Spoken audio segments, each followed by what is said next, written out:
Hi there, it's Carl Irwin, the Common Magician, and this is something interesting to show you, as usual. I've got a deck of cards here. This is these are Copags, and I'm going to try something pretty typical. Actually, it's like the most boring trick ever, but I want to demonstrate something to you. We're going to have a card selected randomly, and this is not a prepared deck. There's nothing prepared about this. There's nothing added to the cards. There's nothing changed about the cards. It's really just a regular deck of cards. And go ahead and take a look at this card and memorize it. You've got that. I've looked away. I don't know what it is. And what we're going to do is we're going to replace it back into the deck. No peeks, nothing like that. We're going to shuffle it. Legitimate shuffle. It could have the spectator shuffle. It really doesn't matter. And this is going to be, as I said, a very straightforward kind of a demonstration. It's just a pick a card, find a card trick. What I'm going to do is I'm just going to go through and I'm going to find your card. Pretty straightforward. Now, I should not know. If this is really as I say, this really ought to be quite impossible. Okay, regular deck of cards, you know the brand. Card was selected, card was returned. I didn't look at it, nothing prepared here. So let's see what we can sort out.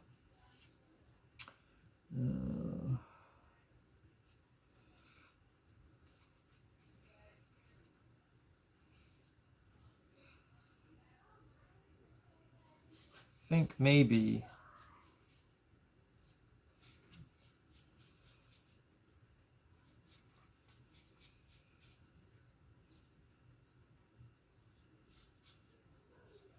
there. Yeah. Let's see what we can figure out.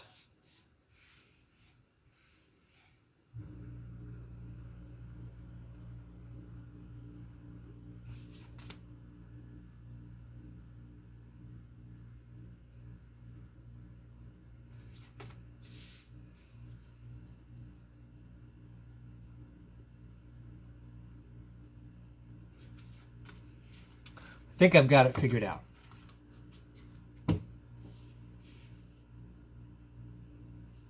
Jack of Spades. Okay, so this is just something I noticed recently, and I thought I'd show it to you. It's not really anything that fantastic or great, but it is something that you can look for whenever you have a brand of cards that you're using. These are Copags. I can't remember the number designation, 1546 or 49, something like that. This is probably one of their more popular back designs for the plastic playing cards. There's some other designs as well. I've got other types of Copag cards, but this is the really popular one. And it's very important that it be this particular iteration of this design. It has to be the one where the swirls, the paisley stuff, is white, and it's the surrounding areas are inked. And it needs to have the border around the outside edge. So you actually have a rectangular line that envelops the entire design. You need to have that.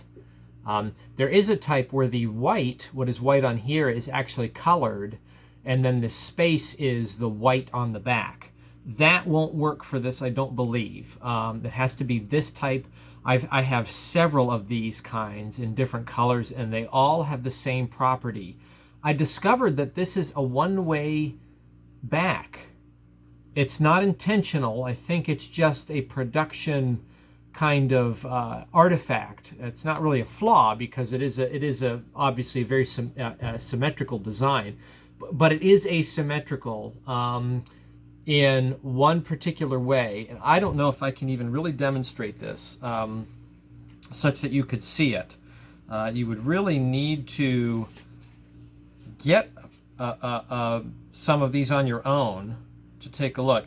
But if you look right here, this swirl on this side, this corner, is slightly closer to the edge on one end than it is on the other. And you can see it. It's actually something that can be viewed. I noticed it. So if you look at the one in the middle, is actually slightly closer to the edge. Or actually, in this case, sorry, the one in the middle is a little further away from the edge than the other two. And it's the opposite on the other side. So it's a universal trait to the design that goes all the way through the deck, and it's on all of the colors of this type. It's just their printing The design, the engraving that they're using for this design has that as a, not a feature, but a minor flaw that I think is an unintended feature. A lot of cards are like this. You may know that you can get bicycle prints where there might be a slightly offset print. So the print might be slightly to one side or slightly to the top or the bottom, this way or this way. And whenever you have that, you have essentially a one-way back. And you can see on this one here, the design is slightly closer to this end than it is to this end. This is also a one-way back. So this is a lot like that. However, it's actually in the design universally all the way through them. So knowing that, you could use a completely regular deck of cards, at least in this brand, and use that feature. There's a lot of ways to use one-way back designs. But anyway, just something I noticed that you can always look. And the way I discovered it was I was just riffle shuffling.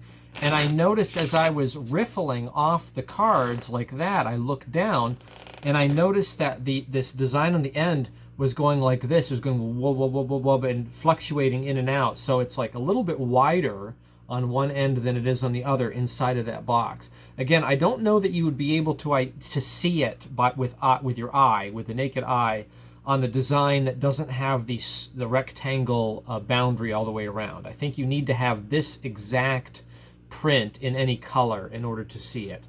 And obviously the darker the ink, the easier it is to see. But I did find that on all of my cards that have this design, I have 4 decks in different colors in this design, and they all have it. So I think it's just something inherent to the print. But curious little thing that I found that you could use as a feature if you really wanted to fool magicians. You know, you could use that. It would be a fairly undetectable thing, something that they wouldn't be able to necessarily see and find, even if they did this, because it's such a subtle change. I don't think it's something that's noticeable when you're looking for a certain type of one-way design change. Normally you're looking for a figure to show up or disappear or whatever. In this case, it's just so subtle, I don't think you would know that it's there. But if you know that it's there, you can't unsee it. You can see it in there. Anyway, Copag cards have that one-way back design. Who knew? Anyway, good luck with that. Happy magicking.